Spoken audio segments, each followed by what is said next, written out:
Baik, bagi pihak Institut Keusahawanan Negara, saya merakamkan atau INSCAN, saya merakam tahniah kepada Dewan Perniagaan Datuk Malaysia, juga KUSMA, Konsortium Usahawan Madani, juga Dewan Perniagaan Profesional Malaysia yang telah menggabungkan tenaga mereka sebagai NGO bagi menggerakkan dan semangat baharu kepada usahawan-usahawan kita, terutama usahawan-usahawan muda.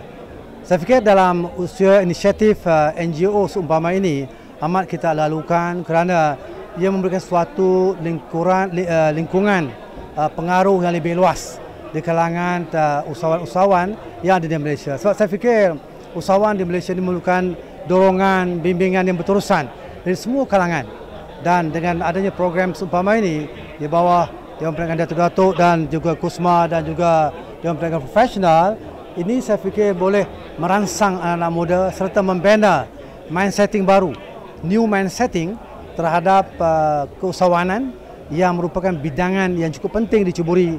Malahan dalam dasar keusahawanan negara di KN 2030, kita mau menjadikan masyarakat Malaysia sebagai masyarakat usahawan menjelang 2030. Jadi saya fikir usaha yang penting ini amat-amat dialu-alukan, apatah lagi Dewan Perniagaan Datuk-Datuk sedia untuk mereka bersama turun ke gelanggang bagi menggerakkan suatu gerakan revolusi budaya keusahawanan dalam konteks negara kita ini. Jadi saya fikir amat baik dan amat dialu-alukan.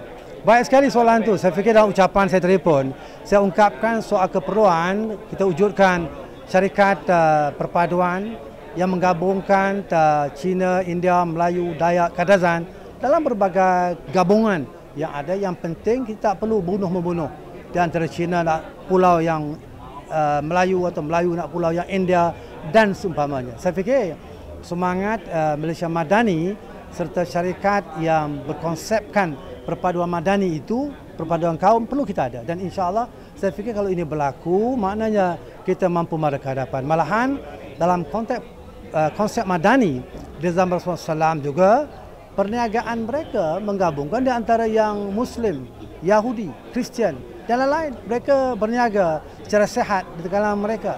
Jadi untuk itu saya fikir semangatnya boleh Perdana Menteri kita Anwar Ibrahim, Malaysia Madani yang kita kembangkan insya-Allah dalam konteks terutama 3 NGO yang bergabung ini tadi termasuk untuk mengusahakan kewujudan syarikat perpaduan madani yang menggabungkan pelbagai kaum di Malaysia dalam entiti yang ada dengan memberi keutamaan pastinya kepada kelompok Bumi Putera Melayu yang sekarang masih kelihatannya ketinggalan. Ini saya fikir penting. Saya fikir dalam hal ini satu yang cukup cantik, menarik apabila NGO ke hadapan. Malahan dalam mana-mana perubahan besar negara pun peranan NGO itu amat penting untuk membuat perubahan. Ini yang dipanggil sebagai people's power, termasuk juga dalam konteks keusahawanan. Sebab itu saya fikir usaha ini amat dialu-alukan dan insya-Allah dengan semangat yang begini rupa saya fikir kita boleh aturkan nantinya program anugerah keusahawanan di peringkat ASEAN maupun global kemudian. Apatah lagi dengan PMX kita sebagai Perdana Menteri dan juga fungsi ASEAN 2025, saya fikir dalam tempoh menghampiri hujung tahun dengan 3 gabungan yang mantap NGO yang ada ini, kita boleh mengajukan anugerah usahawan madani ASEAN dalam tempoh yang tidak lama lagi. InsyaAllah dengan kejayaan yang telah kita cipta pada hari ini. Perancangan akan datang kita akan buat program keusahawanan wanita madani.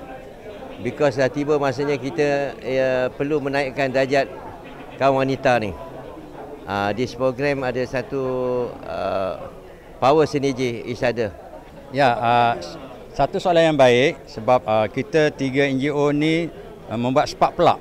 Okey, inisiatif sendiri, belanja wang, fikir sendiri dan kita mengharapkan supaya ini ada pengiktirafan atau pelibatan daripada kerajaan insya-Allah untuk kita memeriahkan lagi, mengadakan lebih kualiti kepada anugerah ini. Saya mengharapkan bila kita telah memulakan Connecting the Dot, Connecting the Pillar, makin ramai lagi NGO lain yang bersama kami untuk membina lebih besar lagi rangkaian. Seperti yang kita tengok tadi, lebih kepada membangunkan networking among us.